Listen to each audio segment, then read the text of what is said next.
따라갑시다.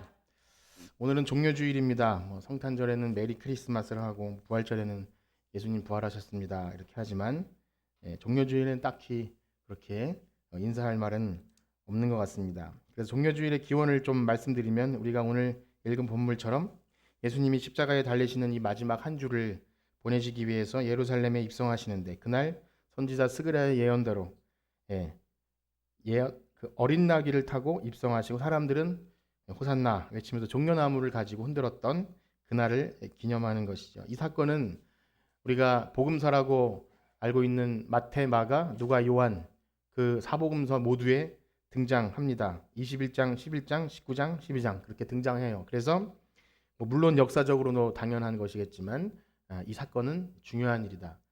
그렇게 여겨집니다. 빼먹을 수가 없는 성경을 기록한 저자들이 빼먹을 수 없는 중요한 일임에 틀림없죠. 그런데 우리가 너무나 잘 아는 바와 같이 예루살렘에 입성하셨던 그날은 사실은 죽으시러 마치 그 도살당한 어린 양이 도살장 앞에 끌려가는 것처럼 그렇게 끌려가는 것이기 때문에 과연 이것이 환호할 일인가 생각이 들기도 합니다. 그렇기 때문에 우리 개혁교회는요, 이 종려주일에 어떤 특별한 행사를 한다기보다 예수님이 죽으시기 위하여 이제 한 주를 시작하는 고난 주간의 시작 정도로 기억을 합니다. 그러나 이 로마 카톨릭 교회 같은 곳에서는 이것을 기념해서 행진도 하고요. 그 주교가 사제가 예수님 역할을 하고 다른 사람들이 종려나무 가지를 흔들면서 축제도 하고 그렇게 합니다. 카톨릭을 아시는 분들은 아마 그런 것들을 보시긴 했을 거예요. 중세교회는요, 이 종려나무 가지가 축성이라고 그 어떤 기념물들이 있는데 어떤 악귀를 물리치거나 병을 예방하고 치유의 능력이 있다고 생각해서 굉장히 중요하게 여기기도 했습니다. 최근엔 잘 모르겠지만 천주교는 아마 종려나무 아니더라도 다른 나무가지를 들고 이날을 기념하는 일도 하곤 합니다. 물론 다 예수님을 잘 믿고 또 사랑하고 예수님을 기념하고 싶어서 그렇게 한 것임을 우리는 부인할 수 없습니다. 그런데 만약 종려주일의 의미가 2000년 전에 그 종려주일의 의미가 예수님을 환호하였던 그 사람들과 그냥 동일하다면 사실은 예수님의 심정을 몰라드리는 거죠. 예수님의 마음은 아마 너무 슬프셨을 거예요. 그래서 만약에 우리가 그것들을 다 잘 모른 채로 그저 환호하는 무리들처럼 똑같이 한다면 자기들이 원하는 왕을 찾는 사람과 다름이 없을 것입니다. 그렇습니다. 벌써 여러분도 느끼셨겠지만 종려주일의 의미를 생각하다 보니 이 개신교에서는 그 의미가 그리 명쾌하지 않습니다. 그래서 종교개혁자 루터는 그 로마 카톨릭 교회에서 행했던 모든 종려주일 행사를 다 거의 폐지하려고 하였고 또 여러 가지 이 교회가 세계적으로 있지 않습니까? 그래서 각자 나름대로 그 의미들을 이렇게 행해 왔습니다. 자, 그렇다면 오늘은 우리가 이 종려주일을 어떻게 지내는 것이 좋은지 생각해 볼 때 가장 중요한 것은 성경이겠죠. 성경에서 무엇을 말하고 있는가? 특별히 종려나무 가지를 흔들면서 환호하는 이 무리들, 이 사건, 그날과 그날 있었던 일들을 좀 생각해 보면서 어떻게 우리가 이 종려주의를 이해하고 어떻게 보낼까? 특별히 그런 의미에서 아까 말씀드린 대로 마태, 마가, 누가, 요한 다 있다고 했지만 다른 복음서에는 주가 쓰시겠다라 하면서 나귀를 준비하는 장면부터 여러 그 주변 상황들을 말하지만 요한복음은요 아주 단순하게 그런 것들을 다 생략하고 예수님이 구약의 성취대로 오셨지만 사람들은 그 진정한 의미를 몰랐다. 거기에 집중을 하고 있습니다. 특별히 종려나무라는 그 나무라는 명칭을 쓴 것도 요한복음밖에 없습니다. 찾아보시면 아시겠지만 다른 데는 그냥 나뭇가지로 그렇게 표현을 합니다. 그래서 오늘은 작년에 함께 공부했던 제가 이 말씀을 준비하면서 찾아보니까 요한복음을 할 때 이 부분을 자세히 한 기억이 있어서 거기에 의지를 해서 오늘 겸손하게 나귀 타고 오신 예수님 그분을 기억할 때 우리가 진정 바라는 예수님이 우리에게 진정 원하시는 그 모습, 축제, 잔치가 있다면 그것은 무엇인지 또 우리가 그분을 생각할 때 고난당하신 예수님을 기억하는 우리 모두가 되기를 축복합니다. 우리 요한복음 12장 12절과 13절을 다시 한번 읽어보겠습니다. 시작. 그 이튿날에는 명절에 온 큰 무리가 예수께서 예루살렘으로 오신다는 것을 듣고 종려나무 가지를 가지러 맞으러 나가 외치되 호산나 찬송하리로다 주의 이름으로 오시는 이 곧 이스라엘의 왕이시여 하더라. 아멘. 요한복음 12장 12절인데 요한복음 12장의 시작은요. 6월절 엿새 전 그렇게 시작합니다. 성경을 펴놓으시면 보이실 거예요. 바로 마리아가 예수님의 발에 향유를 부은 사건부터 시작되죠. 그리고 그 다음에는 예수님이 예루살렘으로 올라가십니다. 예수님의 공생 기간에는 여러 번, 3번 정도, 요한복음 기준으로 3번 정도 예루살렘에 올라가시는데 아마 이것이 생애 마지막 예루살렘 행이 될 것 같습니다. 6월절 명절에는요, 외국인들을 제외하고 한 270만 명 정도가 예루살렘에 모이니까 엄청난 인파가 이 6월절을 명절을 기념하기 위해서 예루살렘으로 모입니다. 그런데 이번 6월절은 특별히 주목할 것이 있어요. 뭐 제사도 지내고 여러 가지 일이 있지만 가장 중요한 건 나사렛 예수를 보기를 원해서 엄청난 사람들이 더 많이 왔을 것이고, 또 기록대로 그 죽었던 나사로가 어떻게 생겼는지 한번 보자 하는 마음으로 더 많은 사람들이 모였어요. 그래서 예수님을 맞을 만반의 준비를 하고 있었을 것입니다. 그러한 가운데 예수님께서 슬쩍이 오시는 것이 아니라 드러내놓고 오시죠. 이것이 왜 중요한 의미를 갖냐면, 여러분 7장에 보시면 초막절, 그때 명절을 지낼 때 예수님 동생들이 이런 제안을 했어요. 형님, 여기 이 촌구석에 이러고 계시지 말고 좀 이렇게 명절 때 서울로 가서, 예루살렘으로 가서 좀 하시고자 하는 일을 한번 펼쳐보십시오. 약간 비아냥거리는 어조로 그렇게 얘기를 했어요. 그때 예수님이 나는 안 갈 테니까 너희들이나 가라, 이렇게 말씀을 하십니다. 그래놓고 슬쩍 혼자 가셔요. 그래놓고 이렇게 일을 벌이시는데, 그 일과 비교하면 정말 마지막을 준비하기 때문인지 드러내놓고 예루살렘의 군중들 그 가운데로 티나게 가신다는 거죠. 그런데 이렇게 예수님이 오신다는 소식을 들은 사람들이 맞이하기 위해서 오늘 읽은 것처럼 종려나무 가지를 흔들고 호산나 찬송하리로다, 주의 이름으로 오시는 이 이스라엘의 왕이 하면서 아니 분위기가 완전히 고조가 됩니다. 그런데 사람들은 도대체 무슨 기대감으로 이런 일을 했을까요? 우리는 너무나 잘 알고 있지만 먼저 한번 그 부분을 생각해 봤으면 좋겠어요. 사람이라면 이렇게 누군가를 기대해주고 띄워주고 막 그 많은 군중들이 한 사람을 바라보고 있는 그런 뭐 정치인이거나 연예인이거나 아니면 종교거나 무엇이든지 간에 어떤 사람들의 열망이 담길 때 그 사람은 쉽게 자기 자신이 누군지 잊어버립니다. 세상에서도요, 막 대선 지지율이 오르내리고 사람들이 막 기대하는 바가 있으면 자기가 정치인인지 공무원인지도 모르고 막 그렇게 변해버리는 사람들도 많이 있죠. 왜냐하면 사람들이 그냥 내버려 두지 않아요. 자기의 열망을 담아서 그 사람이 무엇인가 해주기를 바랄 때 자기가 원치 않아도 그런 모습으로 변해가기도 합니다. 자, 그렇습니다. 사람은요, 자기가 원하든 원치 않든 간에 많은 사람들이 기대감을 갖고 있으면 변합니다. 그런데 예수님은 어떻게 하셨죠? 우리 14절 말씀 한번 같이 읽어보겠습니다. 14절입니다. 시작. 예수는 한 어린 나귀를 보고 타시니, 모든 과정을 생략하고 그렇게 타십니다. 아주 유명한 장면이죠. 말씀드린 대로 그 주변 상황은 다 생략해 버렸어요.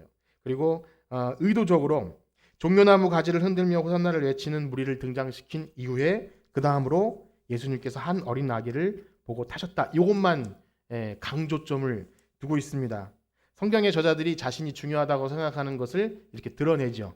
다른 저자들은 나귀를 준비하는 과정도 중요하다고 생각했지만 요한은 그저 환호하는 무리들 속에 이상하게 우스꽝스러운 예수님을 등장하는 것을 중요하게 여겼어요. 자, 그 마찬가지로 요한복음의 저자는요, 이렇게 예수님이 열광하고 환호하는 무리들 이야기를 꺼내면서 어린 나귀를 등장시키는 것은 굉장히 우스꽝스럽고 난처한 상황입니다. 아마 환호하는 사람들이 막 준비를 하고 있다가 과연 그분이 어떻게 생겼을까 준비하고 있다가 나귀를 타고 등장하는 허름한, 그 당시에 이 어린 나귀는요, 성인 남자가 타면 다리가 끌렸을 것입니다. 그런 약간 허접한 그런 모습으로 등장할 때 뭐라 그랬을까요? 그 세상에서 좀 유명한 네가 왜 거기서 나와? 네가 왜 거기서 나와처럼 나귀가 거기서 왜 나와 하면서 아마 얼굴이 창백하게 변했을지도 몰라요. 뭐 그런 사람들이 중간중간 있었고 여전히 그래도 저분이 보리떡 5개 물고기 2마리로 사람들 먹이시고 병자도 일으켰으니까 깜짝 변신을 할 거야.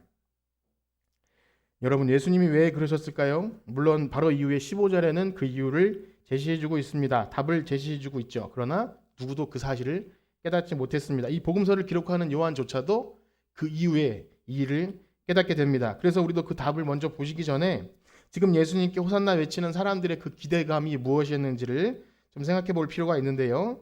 이 무리들이 정말 예수님을, 우리들이 오늘날 믿고 있는 이 땅에 오셔서 하나님의 아들 예수님, 우리를 위해서 십자가 지시고 우리 죄를 위해서, 우리 인류의 죄를 위해서, 나의 죄를 위해서 자기 몸을 주신 그 예수님을 기대하면서 환호했던 것일까요? 근데 그렇지가 않죠.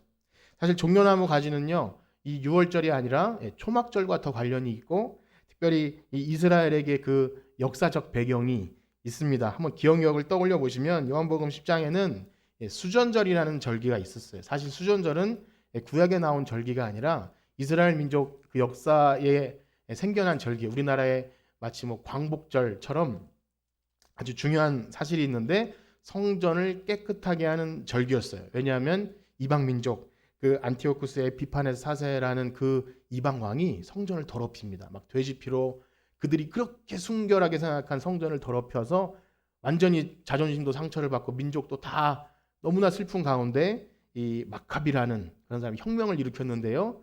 예루살렘을 탈환합니다. 그때 그 이 마카비가 들어올 때 종려나무 가지를 흔들면서 막 환호했던 거죠. 우리 민족을 구원할 영도자가 나타났다 하면서 그 민족주의적 상징을 가진 것이 이 종려나무 가지를 흔드는 것이었습니다. 그리고 호산나라는 것은 시편 118편에 보면 이 호쉐나라고 이렇게 우리를 구원하소서, 종려나무, 뭐 버드나무, 화석류나무 가지를 흔들면서 했던 그 메시아를 기다리는 그런 장면입니다. 그러니 비슷하지요. 이분이 우리의 메시아다. 그러나 말씀드린 대로 그것은 역설적이게도 우리를 구원해 주러 이 땅에 오신 하나님의 아들 그 예수님을 기다린 것이 아니라 우리를 민족에서 해방, 그 식민 통치에서 해방시켜 주시고 이 압제에서 잘 먹고 좀 잘 살게, 이제 우리도 떳떳하게 이스라엘 민족으로 좀 살게 해줄 그 다윗 같은 엄청난 왕을 기대했던 것입니다. 그렇기 때문에 만약 예수님이 그들이 그러한 기대에 부응해 응해 주셨다 한다면 나귀를 타셔서는 안 되는 거죠. 사람들은 그냥 내버려둬서는 안 되죠. 막 그분을 좀 더 멋지게 꾸며주고 멋진 뭐랄까요, 김정은이나 이만희나 타기를 좋아했던 백마 정도는 되지 않아야 하겠습니까? 궁상 맞은 나귀를 타고 오시는 모습은 군중의 기대에 부응하는 것이 당연히 아시죠. 더군다나 우리가 쉽게 착각할 수 있는 것이 예수님이 사람 눈에 뜨기에 뭐 그리 좋아 보일 만한 상이 아니라는 것입니다. 예수님의 외모에 관한 여러 가지가 있는데 특별히 예수님을 예언한 그 이사야서에 보면 우리 한번 같이 읽어볼까요? 이사야서 53장 2절입니다. 우리 화면을 보시고 한번 시작. 그는 주 앞에서 자라나기를 연한 순 같고 마른 땅에서 나온 뿌리 같아서 고운 모양도 없고 풍채도 없은즉 우리가 보기에 흠모할 만한 아름다운 것이 없도다.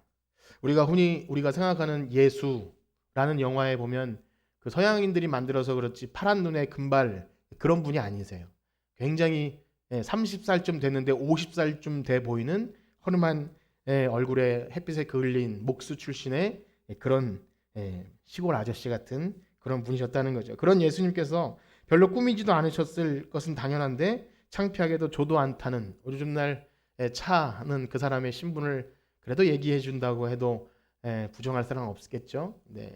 조도 안 타는 제일 꽂은 차를 타고 등장할 때 사람들은 우픈, 웃기고 슬픈 그런 장면이었어요. 그래서 예수님은 의도적으로 나는 너희들이 기대하는 그런 왕이 아니다를 보여주신 거죠. 그렇기 때문에 요한이 말하고 있는 그 구약 성경 스가랴의 예언대로 나귀를 타고 오시는 그 메시아의 모습은요, 그런 백성들의 기대와는 완전히 다른 메시아입니다. 그래서 요한은요, 예수님이 그렇게 하신 이유를 이렇게 답을 말합니다. 우리 12장 15절 함께 읽어보겠습니다. 시작. 이는 기록된 바 시온 따라 두려워 말라 너희 왕이 나귀 새끼를 타고 오신다 함과 같더라. 아멘. 이 구절은요, 스가랴에 나오는 메시아를 예언하는 구절이 이제 신약에 성취된 것입니다. 그런데 그냥 단지 나귀만 타면 그가 메시아인 것은 아닙니다. 그래서 우리 스가랴 9장 9절, 아까 성시교독에도 이 부분을 읽었는데 그 부분을 한번 다시 읽어보겠습니다. 스가랴 9장 9절에서 11절까지 다 같이 읽어보겠습니다. 시작. 시온에 따라 크게 기뻐할지어다. 예루살렘에 따라 즐거이 부를지어다. 보라, 내 왕이 내게 임하시나니 그는 공의로우시며 구원을 베푸시며 겸손하여서 나귀를 타시나니 나귀의 작은 것 곧 나귀 새끼니라. 내가 에브라임의 병거와 예루살렘의 말을 끊겠고 전쟁하는 활도 끊으리니 그가 이방 사람에게 화평을 전할 것이요 그의 통치는 바다에서 바다까지 이르고 유브라데 강에서 땅끝까지 이르리라. 또 너로 말할진대 내 언약의 피로 말미암아 내가 내 갇힌 자들을 물 없는 구덩이에서 놓았나니. 아멘.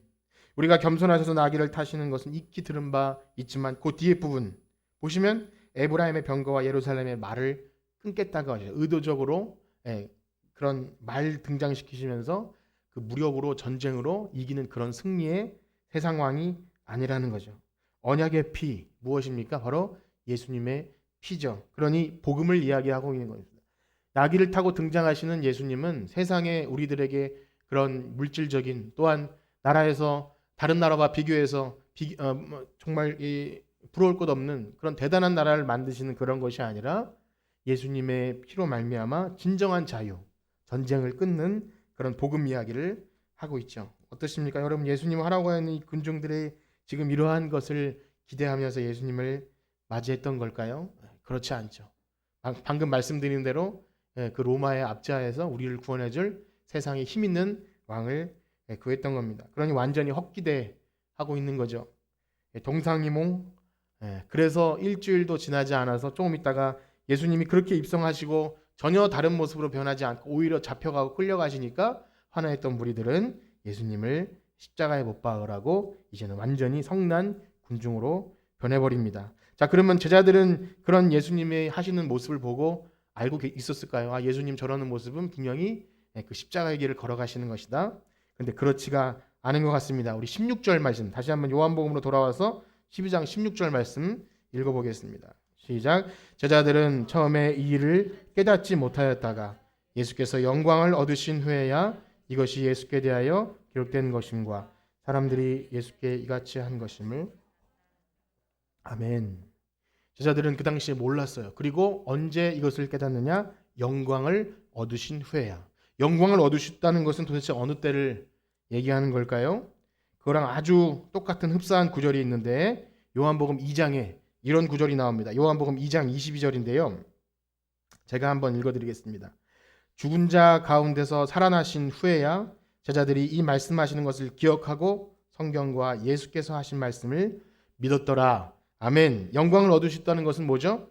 죽은 자 가운데서 살아나신 후에야. 이것이 바로 예수님이 영광을 받으시는 거예요. 호산나 찬송 받으면서 환호 받는 것이 영광이 아니라 마치 연예인들이 많은 사람들 앞에서 환호를 받고 그래서 이것을 하나님께 영광을 돌립니다 하는 그런 영광이 아니라 예수님이 받으셔야 될 영광은 십자가에서 죽으시고 부활하신 그것이 바로 예수님이 생각하신 영광.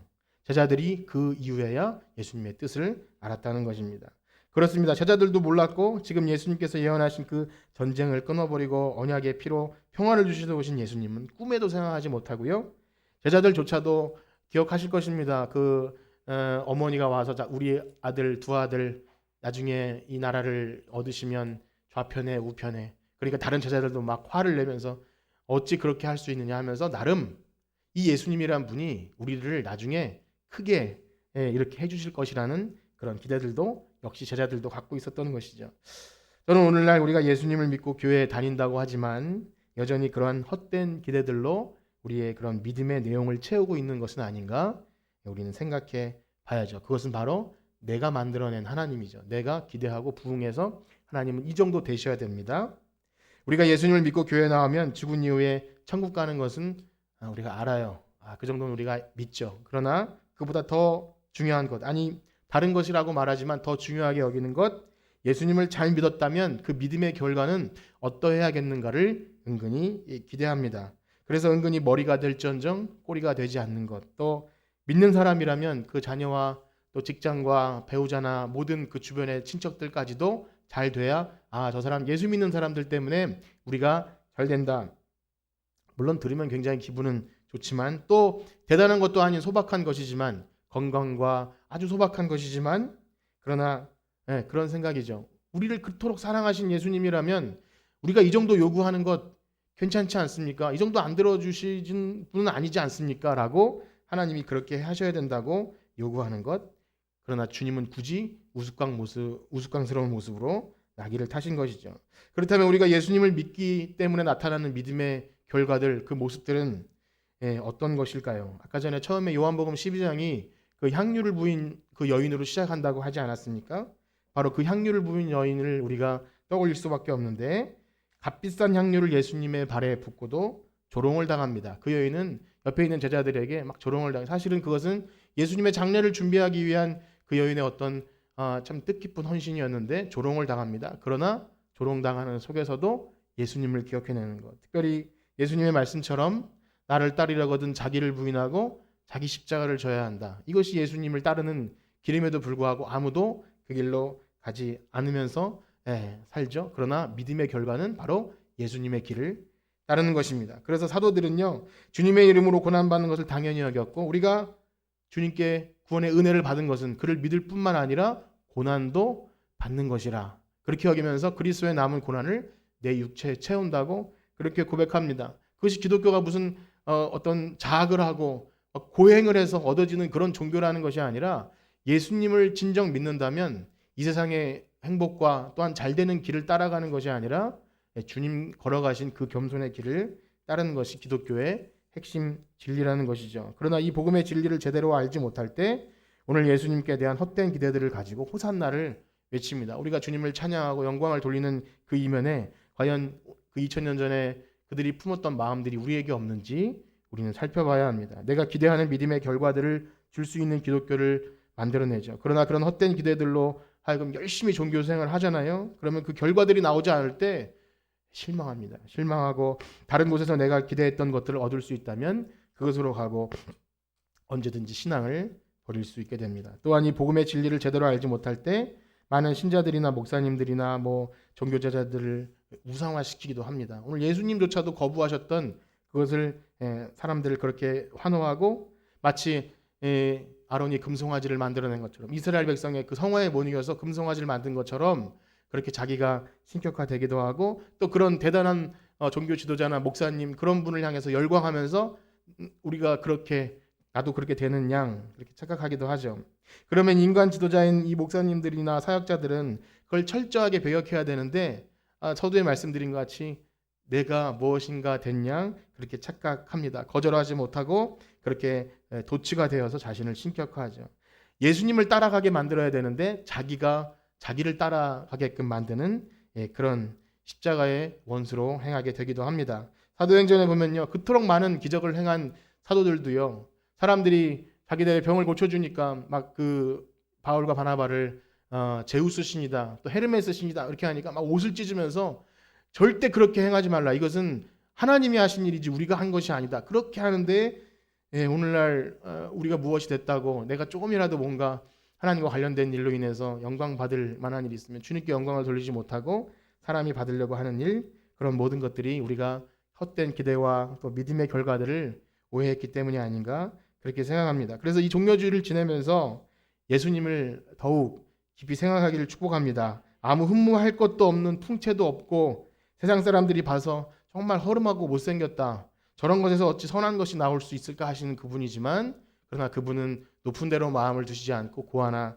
과부나 창녀와 세리와 그분들을, 그런 사람들을 친구로 삼아서 그렇게 이 땅에 계셨다는 것을 우리는 기억해야 합니다. 사람들이 자신의 헛된 기대들로 이 백마를 탄 그런 하나님을 기대할 때 어린 나귀를 타시면서 겸손하게 오셨던 주님을 기억하면 우리는 이 십자가로 더 가까이 가야 할 줄 믿습니다. 그래서 과연 우리가 몸담고 있는 교회, 우리의 신앙생활, 우리가 열심히 말씀을 보고 기도하면서 얻어내려고 하는 것들이 과연 주님이 원하시는 것들인지를 날마다 생각해야 돼요. 그래서 요한복음 12장 이 예루살렘에 입성하신 그 예수님 이후에 정말 예수님을 따르는 삶에 대해서 이렇게 아주 축약적으로 말씀해 주시고 있습니다. 요한복음 12장 24절과 25절 말씀을 읽어보겠습니다.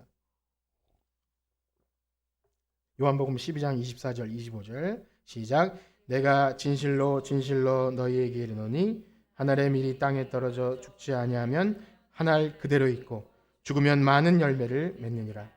자기의 생명을 사랑하는 자는 잃어버릴 것이요 이 세상에서 자기의 생명을 미워하는 자는 영생하도록 보전. 아멘. 저는 오늘 말씀을 이렇게 우리들이 가진 믿음을 돌아보면서 몇 가지 말씀드리고 마치려고 합니다. 예수님께서 이 땅에 계시면서 너무나 많이 하신 말씀 중에서 그것이 뭐냐면 이 고난당하심과 죽으시는 순한 예고였습니다. 예수님이 아무리 예고하셨지만 그것은 제자들의 귀에 들어오지 않고 오늘날도 많은 복음이 선포되고 설교가 되어지지만 그것들은 우리 귀에 그냥 그렇게 흘려갑니다. 죽어야 다시 사는 진리, 오늘 이렇게 하늘의 밀이 땅에 떨어져야 산다는 그걸 아무리 말씀해 주셔도 예수님이 가시기 그 길을 걸어가시기 전에는 아무도 그 길을 가려고 하지 않았죠. 오늘날 우리가 가진 믿음은 어떤 것입니까? 아무리 교회 오래 다녀도요, 믿음 생활하고 직분도 있고 많은 교회에서 많은 일을 했지만 오늘 이 하늘의 밀이 땅에 떨어져 썩는 그 열매를 맺는 죽어야 다시 사는 그 진리들을 십자가의 복음의 진리를 제대로 알지 못하면 예수님께서 우리에게 생명을 주셨던 그 고난의 길을 걸어간 것처럼 그 길을 따라가는 것을 우리는 피한다면 얼마나 신앙생활이 어렵고 부자연스럽고 갈등에 빠지는지 몰라요. 그 길을 거부한다면 그것이 더 십자가의 길일 수도 있어요. 어렵고 부자연스럽고 갈등에 빠집니다. 자기를 부인하고 십자가를 지으라고 하셨는데 여전히 자기 고집과 교만이 살아서 자기를 알아주지 않으면 완전히 토라져 버리고 어린 신앙에서 벗어나지 못한다면 오래 교회 다니고 직분이 있다면 다른 사람을 세워줘야 되는데 여전히 내가 누군가를 알아주기를 원하는 마음을 갖고 있다면 그 길은 묘연한 것이죠. 그런가 하면 또 다른 면에서는 오늘날의 교회가 또 설교되어지는 것이 이 십자가의 도를 얘기하면 부담스럽잖아요. 듣는 사람들이나 전하는 사람이나 참 지친다라는 생각이 들 정도로 그러니까 애써 외면하고 어떻게든 잘 되고 기도 응답을 잘 받고 어떻게 하면 하나님 믿는 사람이 세상에서도 윤택한 삶을 사는 것에 초점이 맞춰져 있을 때 그리고 우리가 열심히 헌신 봉사하는 그 결과물들이 이러이러하다는 간증들이 넘쳐날 때 여전히 우리는 십자가의 복음을 알지 못합니다. 그런 것을 해결해 주는 것이 복음이라고 생각하면 우리가 계속 이제 오후의 시간에 보는 갈라디아 말씀에 나오는 다른 복음이죠. 십자가의 원수로 행하는 다른 복음. 그래서 오늘 말씀을 마치면서 우리 안에 이런 다른 복음이 있는지 없는지 우리는 생각해 봐야 할 줄 믿습니다. 예루살렘에 입성하신 예수님을 기억하면서 우리가 정말 복음을 믿는다면 예수님을 따라가야 할 줄 믿습니다. 그러므로 우리가 세상에서 보잘것없는 인생이라 할지라도 우리 한 사람 한 사람이 낮아지고 썩어짐으로 말미암아 그리스도의 영광이 하나님 아버지의 영광이 드러나게 될 때 우리는 이 땅에서 예수님을 믿는 사람, 복음의 사람이라 그렇게 여길 줄 믿습니다. 우리 그런 마음 가지고 한번 기도하고 마치겠는데요. 하나님, 우리가 이 종려주를 지나면서 또 한 주간 고난 주간을 보내게 될 텐데 주님, 우리가 세상의 길 말고 주님 가신 그 십자가의 길 잘 따라가는 우리 모두가 되게 하여 주시옵소서. 우리 합심해서 한번 기도하겠습니다. 하나님, 감사합니다. 우리 종려주의를 지내면서 사람들의 환호와 또 사람들의 기대에 부응하는 그러한 세상적인 종교가 아닌 진정으로 주님이 원하시는 십자가의 길, 고난의 길, 하늘의 미랄이 땅에 떨어져 죽어야 많은 열매를 맺는다고 하신 그 길을 우리가 가길 소원합니다. 만약 그것이 우리가 생각하는 기독교가 아니라면 하나님, 우리는 이미 부담스럽고 지치고 우리는 이 길을 걸어갈 수가 없습니다.